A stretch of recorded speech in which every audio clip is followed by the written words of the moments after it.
नमस्ते बच्चों। आज मैं जिस विषय के बारे में आपको समझा रही हूँ उसका शीर्षक है अनुच्छेद और निबंध। पहले तो हम इन दोनों का अंतर ही समझते हैं।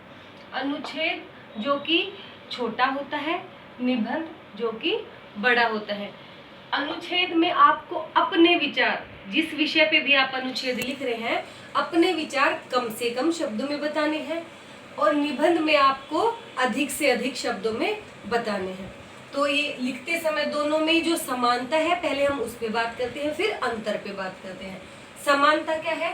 भाषा सरल व स्पष्ट होनी चाहिए। भाषा हमेशा अनुच्छेद और निबंध की ऐसी होनी चाहिए जो कि बिल्कुल स्पष्ट और सरल हो। उसके बाद है क्रमबद्धता। क्रमबद्धता क्या होती है? आपको अपना हर विचार क्रमबद्ध तरीके से यानी सीरियल वाइज लिखना पड़ेगा। ये नहीं है कि आप पहले होली के विषय में होलिका दहन के बारे में लिख देंगे और बाद में ये बताएंगे फिर उसकी पूजा की जाती है और फिर हम होली खेलते हैं। नहीं, या दिवाली में ये आप नहीं बताएंगे कि पहले लक्ष्मी पूजन होता है, बाद में घर की सफाइयाँ होती है। नहीं, तो आपको एक क्रमबद्ध तरीके से अपनी बात को रखना है। फिर है छोटे छोटे वाक्य। आपको कठिन शब्दावली का प्रयोग न करते हुए छोटे छोटे वाक्य बनाने हैं। और लगाकर वाक्यों को बढ़ाना नहीं है, लेकिन परंतु कहकर वाक्य को बढ़ाना नहीं है।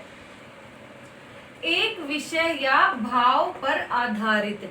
जब भी हम अनुच्छेद या निबंध लिखते हैं तो वो एक ही विषय पर लिखा जाता है, कई विषय उसमें ऐड नहीं किए जाते, मिक्स नहीं किए जाते। तो ये तो थी इन दोनों में समानता, जो इन दोनों में ही विशेषताएं हैं। लेकिन कुछ अंतर है। सबसे बड़ा अंतर क्या है कि अनुच्छेद में हम एक लिमिट में शब्दों को लेंगे, यानी कि सिर्फ एक ही पैराग्राफ, एक ही स्टैंजा। इसीलिए इसे इंग्लिश में कहते हैं पैराग्राफ, क्योंकि इसमें एक ही स्टैंजा होता है, उसमें कई स्टैंजा ऐड नहीं करने होते। सिर्फ हमें 100 से 150 शब्दों में अपनी बात को खत्म कर देना है।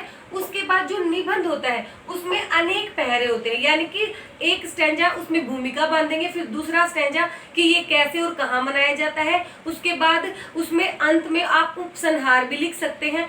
यानी कि निबंध में हमें अनेक स्टैंजाज चाहिए होंगे, इसीलिए इसको इंग्लिश में ऐसे बोला जाता है। तो इनके नाम से ही आपको पता चल जाता है। अगर पैराग्राफ है तो वो सिर्फ एक स्टैंजा में लिखोगे, अगर ऐसे आपसे पूछा जा रहा है तो उसमें अनेक स्टैंजाज होंगे, यानी कि इसमें सिर्फ एक पहरा और इसमें अनेक पहरे होंगे। यही सबसे बड़ा इनमें अंतर है कि अनुच्छेद छोटा होता है बेटा और निबंध बड़ा होता है। अनुच्छेद को जितना छोटा लिखोगे उतना वो अच्छा होता है और निबंध जितना बड़ा लिख पाओ उतना अच्छा होता है। तो आज की कक्षा में अनुच्छेद और निबंध के बारे में मैंने आपको बताया। उम्मीद है कि आप दोनों का अंतर काफी अच्छे से समझ गए होंगे, आगे कभी गलती नहीं करेंगे। अनुच्छेद को छोटा और निबंध को हमेशा बड़ा ही लिखेंगे। इनकी जो इस पर आधारित निबंध या अनुच्छेद आपके पाठ्यक्रम पर आधारित है वो मैं आपको फोटो लेके भेज दूंगी। राइटिंग आपकी बिल्कुल साफ और सुंदर होनी चाहिए। बड़ों का कहना मानते रहना, खुश रहना, खाते पीते रहना। Okay, thank you.